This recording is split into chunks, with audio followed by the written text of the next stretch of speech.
প্রিয় শিক্ষার্থীরা, সবাই কেমন আছো? আজকে আবারও তোমাদের সামনে হাজির হয়েছি। আমি আজকে তোমাদেরকে এসএসসি 2026 সালের পরীক্ষার্থীদের জন্য সাধারণ বহুনির্বাচন নিয়ে আলোচনা করব। দেখো শিক্ষার্থীরা, অধ্যায় 3-এর এই এমসিকিউ গুলো তোমাদের খুব ইম্পর্টেন্ট। আমি তোমাদের এর আগে পর্ব 1-এর দ্বিতীয় এমসিকিউ নিয়ে আলোচনা করছি, এখন পর্ব 2। আচ্ছা দেখো স্যার, এখানে কি দেওয়া আছে? x plus 1 by x equal 2 হলে x divide by x square plus 3x plus 1 এর মান কত? এখানে দেখো আমার দেওয়া আছে এইটা, আর আমার এই যে হরের যে ফিগারটা দেওয়া আছে, এখান থেকে এই রাশিটাকে, এই রাশির একটা অংশ আমি এখান থেকে পাবো। তবে এটাকে কাজ করবো কিভাবে করে দেখো, x plus 1 by x equal 2। তো এটা যদি আমি লসাগু করি x, তাহলে ওটাকে হর দিয়ে বা লব দিয়ে গুণ s square plus 1 equal to 2। তাহলে দেখো এস স্কয়ার প্লাস 1, এই এক্সটাকে ডান পাশে গেলে 2x হয়ে যায়। তাহলে এস স্কয়ার প্লাস 1 এই অংশটা এখানে আছে, বললাম না এখানকার একটা অংশ আমি এখান থেকে পাবো। তাহলে দেখো x, এই এস স্কয়ার প্লাস 1 এর জায়গায় আমি বসে দিব 2x।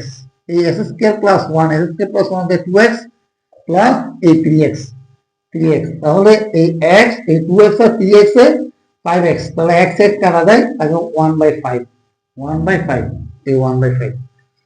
এরপর সেকেন্ড অঙ্কটা দেখো, 4 নম্বর অঙ্কটা, root a minus 1 by root a equal 0 হলে a প্লাস 1 বাই এর মান কত? তাহলে কি দেওয়া আছে? Root a minus 1 by root a equal 0। এখানে আছে রুট এ, এখানে আছে a, তাহলে রুট এ কে বর্গ করলে a হয়, তাহলে আমি উপর পাশে বর্গ করে দিব।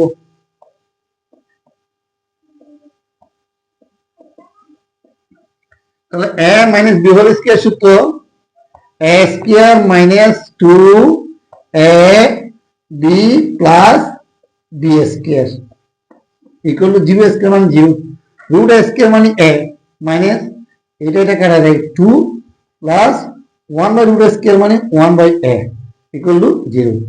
তাহলে কি হয়? a মাইনাস 2 কে ডান পাশে পাঠিয়ে দিলাম, plus 1 by a equal to 2।